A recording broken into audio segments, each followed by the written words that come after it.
ഭയങ്കര വിഷമാണ്. വട്ടുപിടിച്ച് പോകും, ജീവിക്കാൻ തന്നെ മടിയാണ്. ഈ ഒരു അവസ്ഥ നമുക്ക് ജീവിക്കാൻ തന്നെ മനസ്സില്ല. പൈസ ഇല്ലാന്ന് ആർക്കും മനസ്സിലാവില്ല. ഈ 7 മാസം പൈസ കിട്ടിയില്ല ആർക്കും മനസ്സിലാവില്ല. ഒരു വായ്പ മേടിച്ചിട്ട് 6-7 മാസം ഒരാൾക്ക് കൊടുക്കാൻ പറ്റാണ്ട് നിൽക്കാൻ വല്ലാത്ത അവസ്ഥയല്ലേ. വനം വകുപ്പിന്റെ ഒരുവിധംപ്പെട്ട മുഴുവൻ ജോലികളും ഉദ്യോഗസ്ഥന്മാരോടൊപ്പം നിന്ന് മുമ്പന്തിയിൽ നിന്ന് ചെയ്യുന്നതാണ് വനം വകുപ്പിലെ വാച്ചർമാർ. പക്ഷെ ഞങ്ങൾക്ക് ഒരു പരിഗണനയും കിട്ടുന്നില്ല. ഗവൺമെന്റിലായാലും ഡിപ്പാർട്ട്മെന്റിന്റെ അടുത്തുനിന്നായാലും കിട്ടുന്ന ആകെ തുച്ഛമായ ശമ്പളമാണ്. ആ ശമ്പളം ഞങ്ങൾക്ക് കൃത്യമായിട്ട് കിട്ടുക. രാത്രിയിൽ ഉറക്കമില്ല, പകലും ഉറക്കമില്ലാത്തൊരവസ്ഥയിലാണ് നമ്മൾ വനംവകുപ്പിനോട് ചേർന്ന് പ്രവർത്തിക്കുന്നത്. എല്ലാവിധ സഹകരണവും വനംവകുപ്പ് ഉദ്യോഗസ്ഥർ നമുക്ക് തരുന്നുണ്ടെങ്കിൽ പോലും ശമ്പളം ഇല്ലാത്ത ഒരവസ്ഥയിൽ നമുക്ക് മുന്നോട്ട് പോകാൻ പറ്റുന്നില്ല. 10, 500, 1000, 5000 ഒക്കെ നമ്മൾ കൈവായ്പ മേടിച്ചിട്ടാണ് നമ്മൾ ഈ ശമ്പളം കിട്ടാത്ത മാസങ്ങൾ തള്ളിയിരുന്നത്. എനിക്കിപ്പോൾ ഏകദേശം ഒരു 6 മാസത്തോളായി ഒന്നും കിട്ടാത്തത്. 24 മണിക്കൂറും ഓടുന്ന വ്യക്തിയാണ്. അത് മാസത്തിലൊരു കണക്കുമില്ല. 30-31 ദിവസം ഓടുന്നുണ്ട്. അതിനൊരു വേദന ഇതുവരെ കിട്ടിയിട്ടില്ല. രാവും പകലുമില്ലാതെ കൃത്യമായി ജോലി ചെയ്യണം. എന്നാൽ ശമ്പളമാകട്ടെ അത് നൽകുന്നില്ല. ഇപ്പോൾ ശമ്പളം ലഭിക്കാതെ കണ്ണൂർ ജില്ലയിൽ തന്നെ 100ഓളം വനംവകുപ്പ് താൽക്കാലിക ജീവനക്കാരാണ് അവരുടെ കുടുംബം ഉൾപ്പെടെ പട്ടിണിയിലേക്ക് എത്തി നിൽക്കുന്നത്. ചിലർ വർഷങ്ങളായി ഈ ജോലിയിൽ കയറിയിട്ട് രാത്രിയെന്നോ പകലെന്നോ ഇല്ല. വിശ്രമിക്കാൻ പോലും കഴിയാതെ, എന്തിനു പറയുന്നു, ഭക്ഷണം പോലും കഴിക്കാതെയാണ് ഇവർ ജോലി ചെയ്യുന്നത്. ഞങ്ങളുടെ അവസ്ഥ എന്ന് പറഞ്ഞാൽ പുറത്തു പറയാൻ പറ്റാത്ത ദയനീയ അവസ്ഥയാണ്. ഞങ്ങൾക്ക് വനം വകുപ്പിനോടും ഗവൺമെന്റിനോടും പറയാനുള്ളത്, ഞങ്ങൾ 10 മുതൽ 10, 15, 20, 25, 30 വർഷമൊക്കെ ആയിട്ട് ജോലി ചെയ്യുന്ന, ദിവസവേതനത്തിൽ ജോലി ചെയ്യുന്ന വാച്ചർമാരാണ്. ഞങ്ങൾ ഈ 5-6 മാസമായിട്ട് ശമ്പളം ഇല്ലാണ്ട് ഞങ്ങൾ ജൂൺ മാസമൊക്കെ ഞങ്ങൾക്ക് കുട്ടികളെ ചേർക്കേണ്ടതുണ്ടായിരുന്നു. വയസ്സായ അമ്മയുണ്ട്, മക്കളുണ്ട്, ഇവരെ സ്കൂളിൽ വിടണം. ഞങ്ങൾക്ക് ആകെ ഒരു പ്രതീക്ഷ ഇത് മാത്രം. ഇത് ഇട്ടറിഞ്ഞ് ഞങ്ങൾക്ക് പോകാനും മടിയില്ല.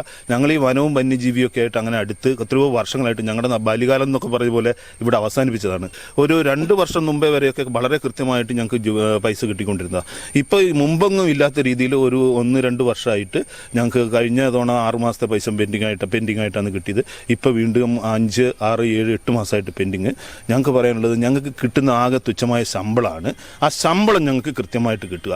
ഞങ്ങൾ ഒരു പാമ്പ് നാട്ടിലിറങ്ങിയാൽ ഞങ്ങൾ ഓടിപ്പോണം, പന്നി ചത്തിന് അതിനെ കുഴിച്ചിടാൻ വേണ്ടി പോകണം, ആന ഇറങ്ങിയാൽ പോകണം, കടുവ ഇറങ്ങിയാൽ പോകണം. അങ്ങനെ വനം വകുപ്പിന്റെ ഒരുവിധംപ്പെട്ട മുഴുവൻ ജോലികളും ഉദ്യോഗസ്ഥന്മാരോടൊപ്പം നിന്ന് മുമ്പന്തിയിൽ നിന്ന് ചെയ്യുന്നതാണ് വനം വകുപ്പിലെ വാച്ചർമാർ. ഞങ്ങളുടെ പേര് പ്രൊട്ടക്ഷൻ വാച്ചർമാരാണെന്ന്. ഞങ്ങൾ വനത്തിന്റെ ഉള്ളിൽ 5, 6, 10, 15, 20 കിലോമീറ്ററൊക്കെ നടന്നു പോയിട്ട് ഞങ്ങൾ ക്യാമ്പ് ഷെഡുകളിൽ താമസിക്കാറുണ്ട്, ഉൾവനത്തിൽ. അപ്പോൾ ഞങ്ങൾ അത്ര റിസ്ക് എടുത്ത് ജോലി ചെയ്യുന്ന പ്രൊട്ടക്ഷൻ വാച്ചർമാർ തന്നെയാണ് ഞങ്ങൾ. പക്ഷേ ഞങ്ങൾക്ക് ഒരു പരിഗണനയും കിട്ടുന്നില്ല. ഗവൺമെന്റിലായാലും ഡിപ്പാർട്ട്മെന്റിന്റെ അടുത്തുനിന്നായാലും മുമ്പ് കാലങ്ങളിൽ ഞങ്ങൾക്ക് ഇൻഷൂർ ഉണ്ടായിരുന്നു, ശമ്പളം കൃത്യമായിട്ട് കിട്ടുന്നുണ്ടായിരുന്നു. പിന്നെ ഓണത്തിന് ഞങ്ങൾക്ക് ചെറിയൊരു ബോണസ് കിട്ടലുണ്ടായിരുന്നു. ഇതൊന്നും ഇപ്പം ഇല്ല. അതുപോലെ തന്നെ നിങ്ങളിപ്പം 1 മാസം ജോലി ചെയ്താലും അതിൽ കുറേ ദിവസം വെട്ടിക്കുറച്ചിട്ടില്ല തരത്തില്ലോ. AITUCയും ഡിപ്പാർട്ട്മെന്റും തമ്മിൽ ഉണ്ടാക്കിയ ഒരു വ്യവസ്ഥയുണ്ട്, ഒരു എഗ്രിമെന്റ് ഉണ്ട്. ആ എഗ്രിമെന്റിൽ 26 ദിവസത്തിൽ കുറയാണ്ട് തൊഴിലാളികൾക്ക് വേതനം കൊടുക്കാമെന്ന് ഗവൺമെന്റും ഈ യൂണിയനും കൂടി ഉണ്ടാക്കിയ എഗ്രിമെന്റ് ഉണ്ട്. ആ എഗ്രിമെന്റ് നടപ്പിലാക്കുന്നില്ല. ഞങ്ങളിപ്പോൾ 30 ദിവസം പോലെ ജോലി ചെയ്യുന്നുണ്ട്. ഞങ്ങൾക്ക് ചില മാസങ്ങളിൽ 10-20 കിട്ടുന്നുണ്ട്. പക്ഷേ ഈ കണ്ണൂർ ഡിവിഷനിലൊക്കെ പെട്ട തൊഴിലാളികൾ 20-25 ദിവസമൊക്കെ പണിയെടുത്ത് 30 ദിവസം തന്നെ പണിയെടുത്തിട്ട് അവർക്ക് 15, 17, 20 ദിവസമൊക്കെയാണ് ജോലി കൊടുക്കുന്നത്. അത് അവസാനിപ്പിക്കണം. ഇത് ശരിക്കും ഒരു അടിമവേല പോലെയാണ് ഇപ്പോഴും തുടരുന്നത്. ഇതൊരു കമ്മ്യൂണിസ്റ്റ് ഭരണമാണല്ലോ. അപ്പോൾ അതിനെ സപ്പോർട്ട് ചെയ്യുന്ന ഒരു ഘടകകക്ഷിയുടെ ഭാഗമാണ് AITUC ഉൾപ്പെടെ. അപ്പോൾ സർക്കാരിന്റെ ഭരണം തീർത്തും പരാജയമാണോ? തീർച്ചയായിട്ടും. ഞങ്ങൾ പറയുന്നത് എന്താണെന്ന് വെച്ചാൽ, ഇടതുപക്ഷ ഗവൺമെന്റ് ഈ ഭരണം വരുന്നതിന് കഴിഞ്ഞ 5 വർഷം ഭരിച്ച് തുടർഭരണം കിട്ടിയപ്പോൾ ഞങ്ങൾക്ക് ഇടതുപക്ഷ സംഘടനയുടെ ആൾക്കാർ എന്ന നിലയിൽ ഞങ്ങൾക്ക് ഭയങ്കര ഒരു പ്രത്യാശയുണ്ടായിരുന്നു.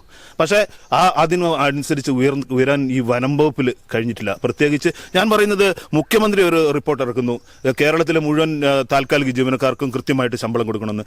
വനം മന്ത്രി ഒരു റിപ്പോർട്ട് ഇറക്കുന്നു, വനം വകുപ്പിൽ ജോലി ചെയ്യുന്ന താൽക്കാലിക ജീവനക്കാർക്ക് മുഴുവൻ അടിയന്തരമായി ശമ്പളം കൊടുക്കണമെന്ന്. പക്ഷേ പൈസയൊക്കെ എവിടെ പോകുന്നു? വനം വകുപ്പ് എന്താ ചെയ്യുന്നത്? വകമാറ്റി ചെലവാക്കുന്നുണ്ടോ? എന്താന്ന് ഞങ്ങൾക്ക് മനസ്സിലാകുന്നു. വാച്ചർമാരെ സംബന്ധിച്ചിട്ട് ഞങ്ങൾ ഭരണം നോക്കാറില്ല. ഇടതുപക്ഷം വന്നാലും ശരി, UDF വന്നാലും ശരി, തൊഴിലാളികളുടെ പ്രശ്നം സംഘടന ഇതുവരെ സമരം ചെയ്തിട്ട് അവരെ ആനുകൂല്യങ്ങൾ നേടിയിട്ടുണ്ട്. എന്നാൽ ഓണം അടുക്കുമ്പോൾ ഫെസ്റ്റിവൽ അലവൻസ് നമ്മൾ മിനിമം ബേസ് വെച്ചിട്ട് പാസ്സാക്കിയിട്ടുണ്ട്. എന്നാൽ ആ മിനിമം ഫെസ്റ്റിവൽ അലവൻസ് പോലും കൊടുക്കാതെ ഈ ദിവസവേതനക്കാരായ വാച്ചർമാർക്ക് 26 ദിവസം 30 ദിവസം ജോലി ചെയ്തു കഴിഞ്ഞാൽ 26 ദിവസത്തെ ശമ്പളം കൊടുക്കണമെന്നാണ് നിയമം. ആ ഒരു വ്യവസ്ഥ, ആ വ്യവസ്ഥ പോലും ലംഘിച്ചിരിക്കുകയാണ്. നാട്ടിലൊക്കെ കാട്ടാനിയും പുലിയും കടുവയുമൊക്കെ ഇറങ്ങുമ്പോൾ ജനങ്ങൾക്ക് രക്ഷകരായി വനം വകുപ്പ് ഉദ്യോഗസ്ഥർക്കൊപ്പം മുന്നിൽ നിന്ന് പോരാടുന്നവരാണ് ഇക്കൂട്ടർ. അത് ഇവരുടെ അനുഭവ കഥ കേൾക്കുമ്പോൾ തന്നെ മനസ്സിലാകും. അതല്ല, പലപ്പോഴും ഈ കാഴ്ച ഞങ്ങളും നേരിട്ട് കണ്ടതാണ്. പിന്നെ എന്തിനാണ് ഇവരുടെ ശമ്പളം തടഞ്ഞു വെക്കുന്നത്? നമ്മളൊക്കെ കാണാം ആർളം ഫാമിലും അതുപോലെ തന്നെ മറ്റ് ഈ സമീപപ്രദേശങ്ങൾ ഉൾപ്പെടെ കാട്ടാന ഇറങ്ങിയാൽ അതിനെ തുരത്തുന്നതിൽ ഏറ്റവും മുന്നിലുള്ള ഒരു വ്യക്തിയുണ്ട്, OC. അപ്പോൾ നിങ്ങൾക്കും പൈസ കിട്ടുന്നില്ലേ? എനിക്ക് 4 മാസമായി ശമ്പളം കിട്ടാതായിട്ട്. 4 മാസമായെങ്കിൽ നമ്മളിതുവരെ ശമ്പളം കിട്ടിയില്ലേ പോലും. ഏത് രാത്രിക്ക് ആന ഇറങ്ങി എന്ന് പറഞ്ഞാൽ രാത്രി എന്ന പകലൊന്നും ഇല്ലാതെ, അത് കണ്ണൂർ ഡിവിഷൻ്റെ ഏത് മേഖലയാണെങ്കിലും, തളിപ്പറമ്പിലാണേലും ചന്ദനക്കാമ്പാറ മേഖലയാണേലും കൊട്ടിയൂർ ഏത് മേഖലയാണേലും നമ്മൾ ആറാട്ടിനോട് ചേർന്ന് 24 മണിക്കൂറും പോകുന്നതാണ്. പലപ്പോഴും നമ്മൾ ഭാഗ്യം കൊണ്ടാണ് ആനേനെ മുന്നിൽ രക്ഷപ്പെട്ട് തന്നെ വരുന്നത്. നമ്മൾ രക്ഷപ്പെടുന്ന മാത്രമല്ല, അതോടൊപ്പം നമ്മുടെ കൂടെ വരുന്ന എല്ലാവരും രക്ഷപ്പെടുത്തിക്കൊണ്ട് നമ്മൾ തിരിച്ചെത്തുന്നത്. അത്ര റിസ്ക്കുള്ള ജോലിയാണ് നമ്മൾ ചെയ്യുന്നത്. പക്ഷെ നമുക്ക് ഈ ശമ്പളം കൃത്യമായിട്ട് കിട്ടാത്തത് ശരിക്കും നമ്മളൊരു അടിച്ചമർത്തുന്നതിന് തുല്യമാണ്. അത് ശക്തമായ പ്രതിഷേധം നമ്മൾ അറിയിക്കുന്നു. ആനയുടെ പുറകിൽ തോക്കെല്ലാം എടുത്തിട്ട് ഓടുന്ന കാണുമ്പോൾ നമ്മൾ വിചാരിക്കും കൃത്യമായിട്ട് ജോലി എന്ന് പറയേണ്ടത് ശമ്പളം കിട്ടിയിട്ട് വർക്ക് ചെയ്യുന്ന പോലെയുണ്ട്. അപ്പോൾ വീട്ടിലെ കാര്യങ്ങളിൽ എങ്ങനെയാണ് പോകുന്നത്? വീട്ടിലെ കാര്യം, വൈഫ് ജോലിക്ക് പോകുന്നതുകൊണ്ട് വീട്ടിലെ കാര്യങ്ങൾ നടക്കുന്നുണ്ട്. വൈഫ് ജോലി ചെറിയ ജോലിയുണ്ട്, വൈഫ് ജോലിക്ക് പോകുന്നുണ്ട്, വീട്ടിലെ കാര്യങ്ങൾ നടക്കുന്നുണ്ട്. പിന്നെ ഈ തോക്ക് എടുത്ത് വരെ മുമ്പിൽ പോകുന്ന കാരണം നമ്മുടെ കൂട്ടത്തിൽ പോകുന്ന എല്ലാവരും നമ്മുടെ തുല്യ ആൾക്കാരാണ്.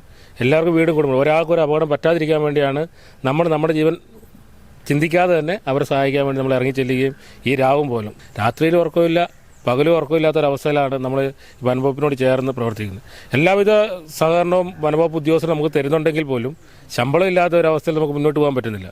നമ്മൾ ഈ സമരം ചെയ്യുക എന്ന് പറഞ്ഞാലും ആ സമരത്തിന് അവർ സപ്പോർട്ട് ചെയ്യുന്നുണ്ട്. കാരണം അവർക്കറിയാം നമ്മുടെ അവസ്ഥ. കാരണം നമ്മളിടയ്ക്ക് അവരോടാണ് വായ്പ മേടിക്കുന്നത്. 10, 500, 1000 നമ്മൾ വായ്പ മേടിക്കുന്നത് ഫോറസ്റ്ററോടോ അല്ലെങ്കിൽ ഗാർഡുമാരോടൊക്കെയാണ് നമ്മൾ മേടിക്കുന്നത്. കാരണം അവർക്ക് ശമ്പളം കിട്ടുമ്പോഴാണ് 10, 500, 1000, 5000 ഒക്കെ നമ്മൾ കൈവായ്പ മേടിച്ചിട്ടാണ് നമ്മൾ ഈ ശമ്പളം കിട്ടാത്ത മാസങ്ങൾ തള്ളിയിരിക്കുന്നത്.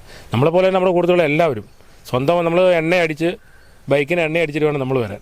നമുക്ക് ഒരു 500 രൂപയ്ക്ക് എണ്ണ അടിച്ച് കഴിഞ്ഞാൽ നമ്മൾ മര്യാദയ്ക്ക് കൂടെ 2 ദിവസം നമുക്ക് ഓടാനേ കിട്ടുള്ളൂ. 2 ദിവസം നമുക്ക് 500 രൂപ എണ്ണ അടിക്കാൻ പറ്റുന്നതാണ്.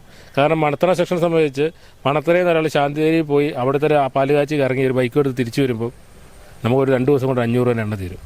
അതാണ് നമ്മുടെ ഏറ്റവും വലിയ ബുദ്ധിമുട്ട്. ആന തിരിച്ചപ്പോഴേലും നേരെ വന്നിട്ടുണ്ടോ? ഇഷ്ടംപോലെ ഒത്തിരി പ്രാവശ്യം വന്നിട്ടുണ്ട്. എനിക്ക് അവസാനം എനിക്ക് തോന്നുന്നത് പയ്യാവൂരിന്നാണ് എനിക്ക് നമ്മൾ കുറേ പേരുണ്ടായിരുന്നു. അവിടെ നമ്മൾ വാച്ചർമാരായിരുന്നു ലാസ്റ്റ് നമ്മൾ നിന്ന്. ആന വന്നിട്ട് നമ്മൾ മരത്തിന് ഒളിഞ്ഞ് നിന്ന് ബാക്കിയുള്ള രക്ഷിക്കാൻ വേണ്ടിയായിരുന്നു. കാരണം പുതിയ വന്ന ഉദ്യോഗസ്ഥർ സാർമാർ ഗാർഡുമാരുണ്ട്, അവർക്ക് പരിചയക്കുറവുണ്ട്. അപ്പോൾ ആന തിരിച്ച് ചാർജ് ചെയ്ത് മതിലേരിത്തട്ട് കർണാടക ബോർഡർ എത്തിയപ്പോൾ ആന തിരിച്ച് ചാർജ് ചെയ്ത് ഞാനത് 300-400 മീറ്ററോളം ആന തിരിച്ചോടി.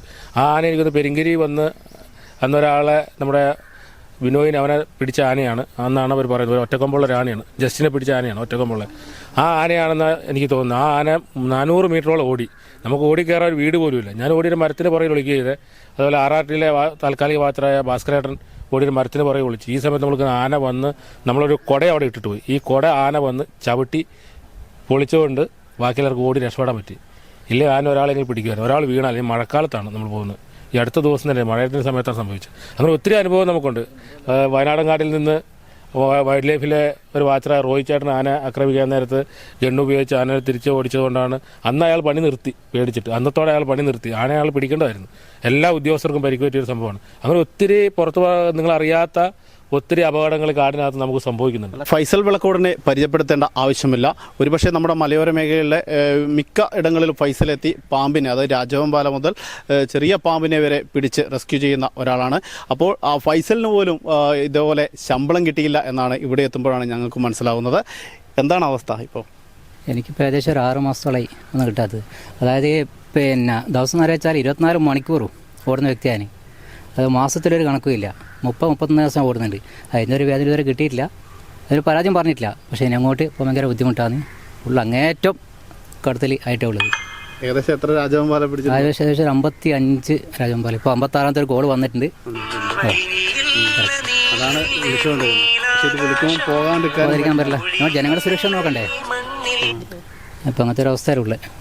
അപ്പം ഇന്നിപ്പോൾ സമരത്തിലുള്ളത്. പോകാൻ വണ്ടി പൈസയും കാര്യങ്ങളൊക്കെ? എൻ്റെ വണ്ടി എടുത്താണ് കൂടുതലും പോകുന്നത്. എൻ്റെ സ്കൂട്ടി എടുത്താണ് പോകുന്നത്. ആരും ചോദിച്ചു അങ്ങനെ പൈസ തരാറില്ല, വാങ്ങാറുമില്ല. അന്നത്തെ വാങ്ങാറുമില്ല.